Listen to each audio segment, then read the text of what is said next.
I had only actually arrived back in Bowling Green a year before the first festival. So when the first festival, artist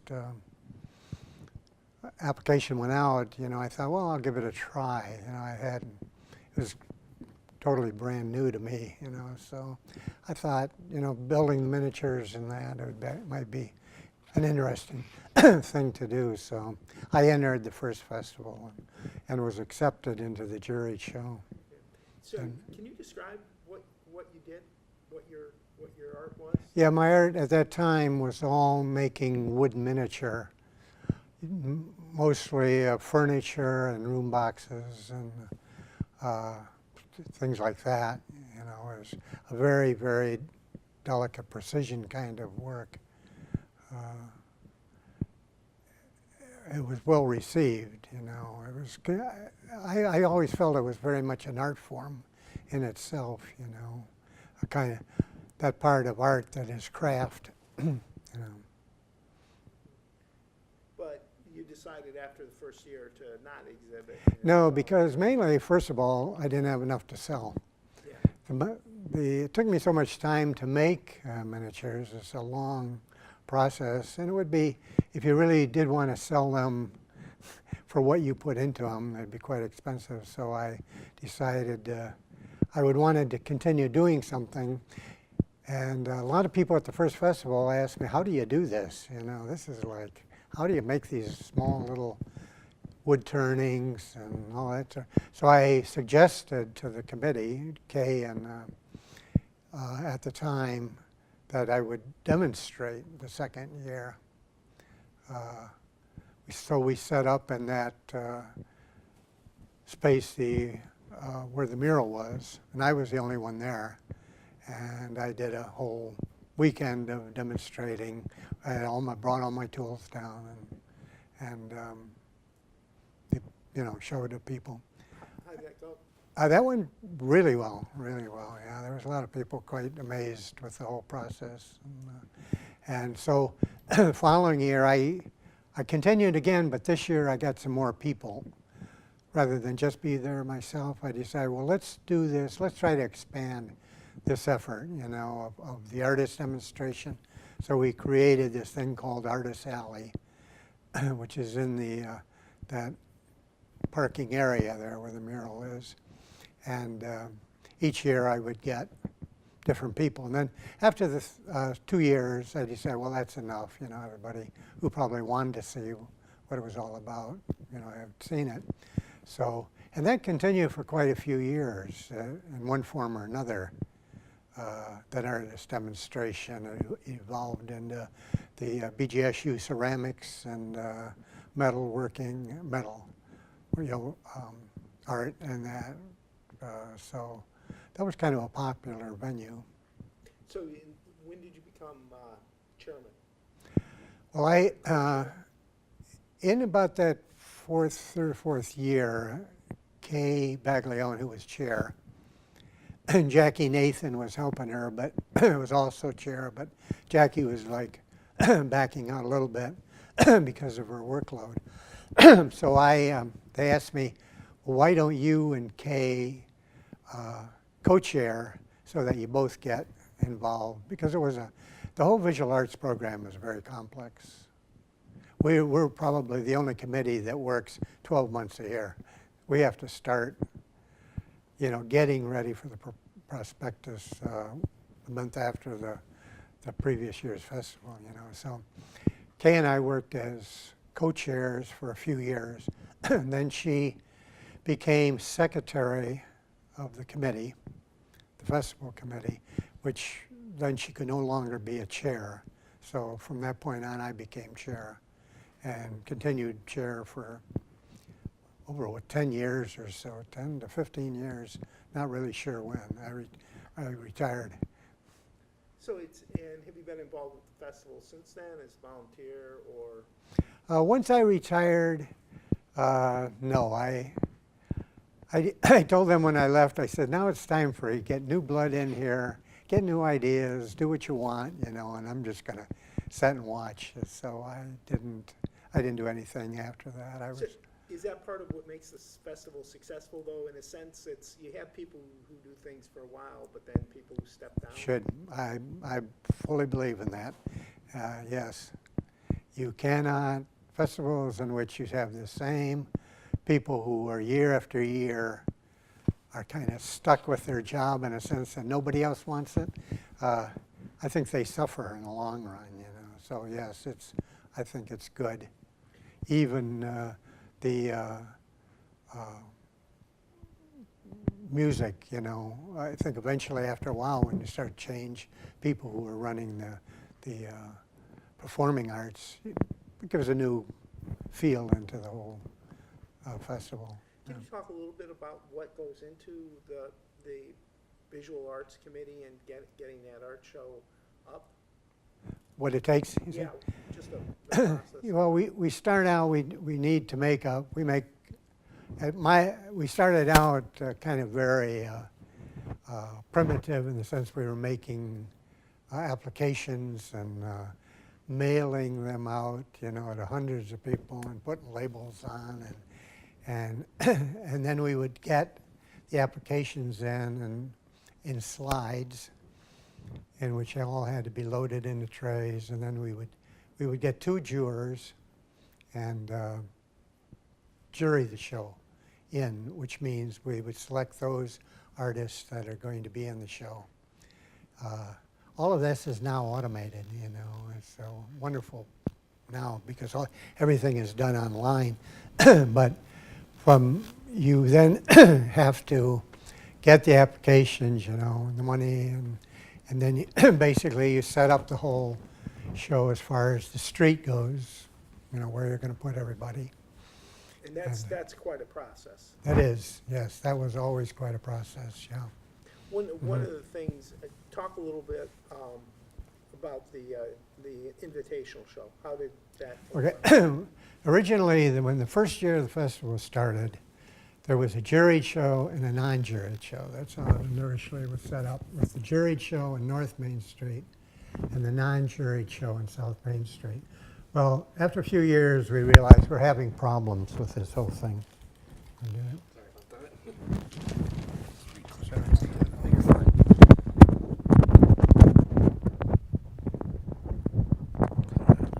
We're getting reset. I forgot to tell you at the beginning. We'll take the out, so when I ask a question, if you can sort of make sure, like when I ask about the Wood County show, that you mention what you're talking about to set the context. You see what I'm saying? That don't assume that what I'm saying is Okay. going to be on the table. So we want you want to go back to Yeah, Wood if County. you could just repeat So that. you talk about how the Wood County show was created. Okay. At the first year of the festival, we had a juried show and a non-juried show. The juried show on North Main and the non-juried show on South Main. And I was in the juried show that first year.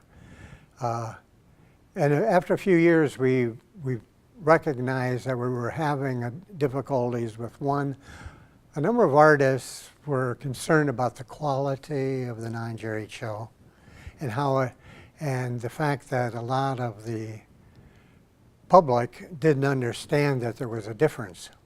So they didn't know whether the juried show and the non-juried show were the same thing. And there was a quality problem there. So, plus the juried show was expanding and it was going to take up more space. So we then decided, and there was also a quality issue with the non-juried show, such that we decided to eliminate it, just totally eliminate it. But I thought, you know, I talked to the other people, I said, you know, we need to really do something for the local community. I don't want this to become some kind of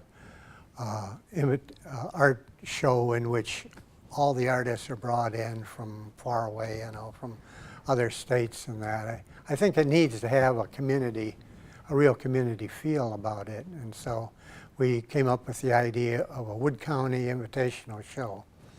And we actually decided to prescribe it as being any one within 30 miles of Bowling Green. And so we had to have a spot for that, because now we've taken the entire Main Street for the juried show, the first year, the only space we could find was in the parking lot behind the Milliken. And so we did that for 1 year, and it did not work out very well. There was not a lot of traffic. But then we were very fortunate the second year in that we got access to what is now the Huntington Bank parking lot. That parking lot had just been finished, and it was offered to us to use, for the festival. And we set the Wood County show up in that area, and it's worked brilliantly ever since. Why does it work? Why is it important to have that there, the showing? Well, first of all, it's got to connect. It's got to be different, distinct from the jury show, but connected too. Right. So there's a visual connection between the two that was further enhanced by putting the college students along Clough Street, so they sort of transition between the Wood County show, the students, and the jury show.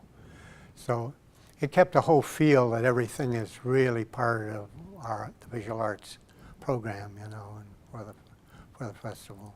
And the college always was involved. The college artists have They, been involved since. yes, we sort of got them kind of involved one way or another, in the early years.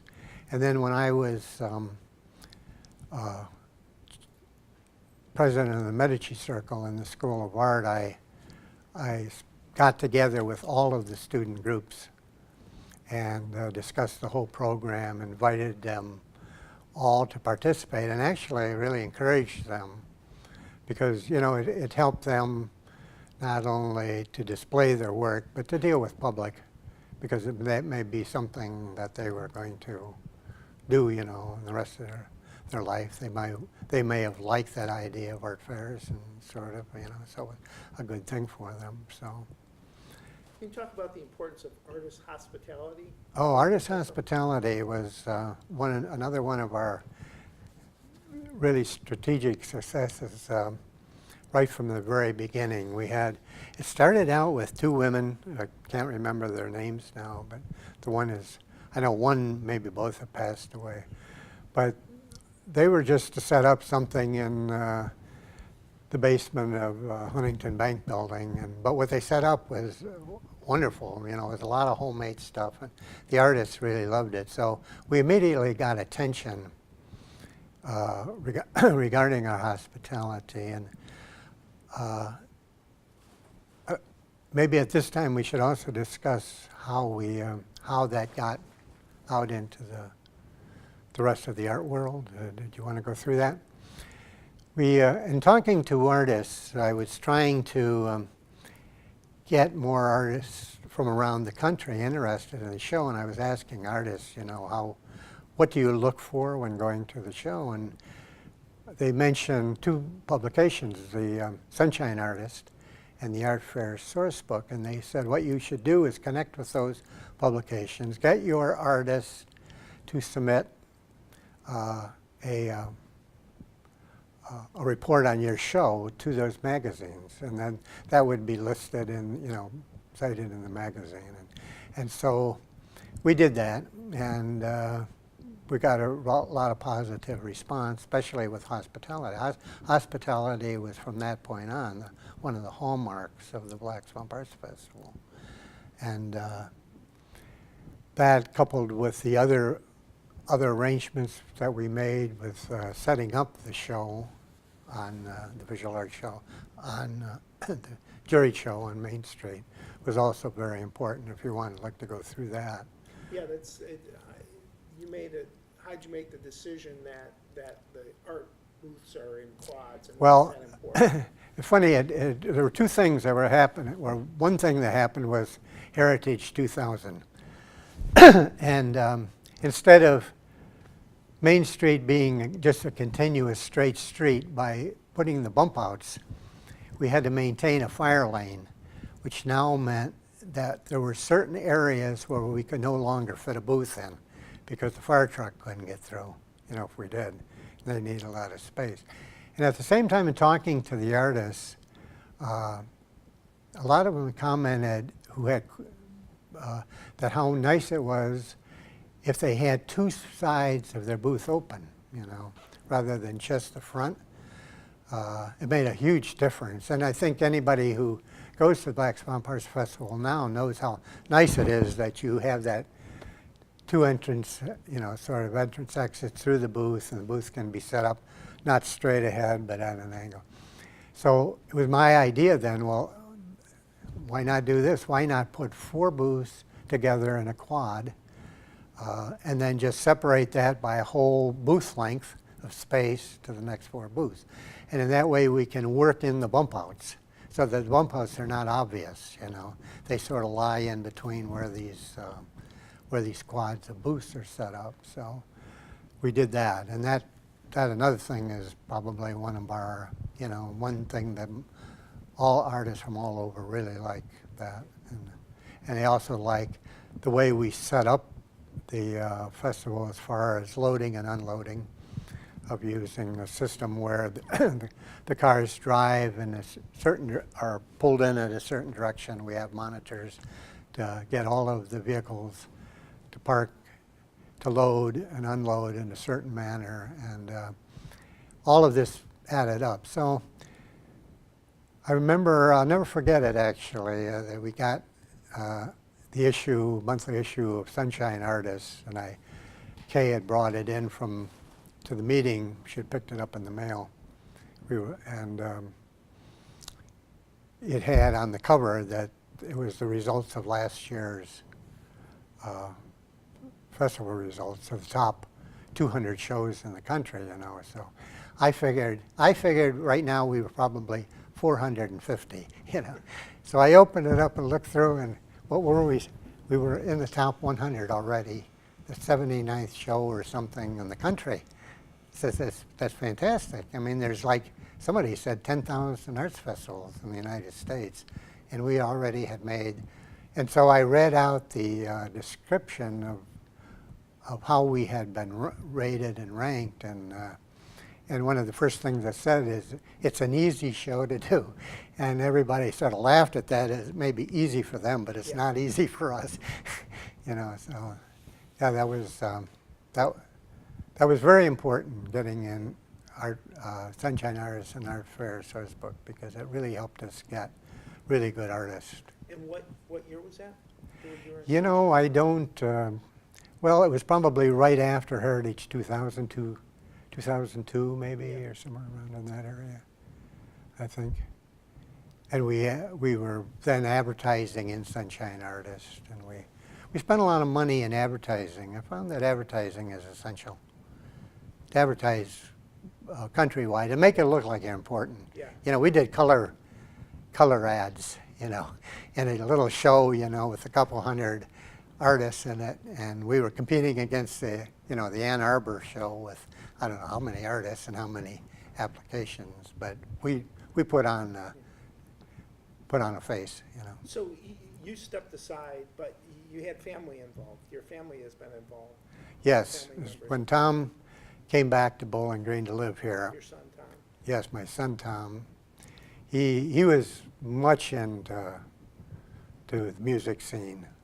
He in New Jersey had been a promoter of art, and he was had worked with a couple fairly large bands, you know, Railroad Earth and From Good Homes, and so he immediately joined up with the Performing Arts Committee with Kelly, and for 1 year, a couple years, he himself was in charge of that. And then when his daughter, when Lily was born, she was one of the youngest members of the festival, because Tom brought her to the meetings when she was still like 6 months old, you know. So she has been involved since then and has always loved it. And so she got involved with artist hospitality and is on that committee now, and works very seriously with the festival, very seriously involved. And of course, Tom has passed away. But Why has this festival been a success? why? Yeah. We had the quality of leadership. I had some dealings with other festivals around the area, and one, I wouldn't, without naming names, you know, festivals, but one that struggled and finally left. And I found it was that same issue that I talked about before. It was the same group of people who year after year were struggling to manage a show. Didn't really have a lot of expertise, you know, and were just putting things together. We had the benefit of people who knew what they were doing, who were, you know, qualified people. I myself had, in the work I did with the government, had a lot of dealings with people, so I knew how to deal with artists. I made sure that I always talked to every single artist every year at the festival, and I spent time with every artist, so they knew who I was and what I was doing. And we always got the best. We got the best judges we could get. You know, we went out into the outside the area and got good quality judging, so that the juried show was, you know, a good show. And so that's what paid off. I think a lot of, you know, hard work, a lot of hard work by people who were willing to do it, you know, willing to spend that time. A huge commitment. Yeah. It's a huge commitment, yeah. What do you see it for the future, the festival in the future? Well, I don't know, of course. I'm headed off to Ireland in a couple weeks, but I see the festival will, as long as I keep doing things the right way, you know, and as they're doing now. There's been some ups and downs, and there's been some bumps, as everyone knows, you know. Some things didn't turn out, but everybody was wise enough to forego those and, okay, go on to something else and get something else going. And there's a lot of innovation. Every year innovates in some form or another, which is very important. Involvement with youth is always a very big issue, and I think it's been a great success that it's been a family festival. That's worked out perfectly for the festival. And realize, you know, people who are now ready to run this festival were born, you know, after the festival started, so they've lived with it for their whole life. So I would say that's it, you know. Yeah. Anything other aspect we haven't touched on?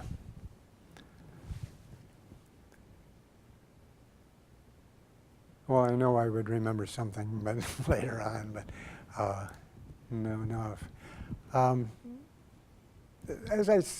You know, everything that we did, even like the festival programs, I think, and the work that was done and the write-ups that were done for the festival and the paper that came out, you know, I think were all really quality issues for the festival, and having the advantage too of working with the city. That's been a big plus, hasn't it? That's been a tremendous asset that the city of Bowling Green has been so cooperative with the festival. So that's about it. Yeah. Okay, great. Well, thanks a lot, Tom. for Okay, coming in. thank you.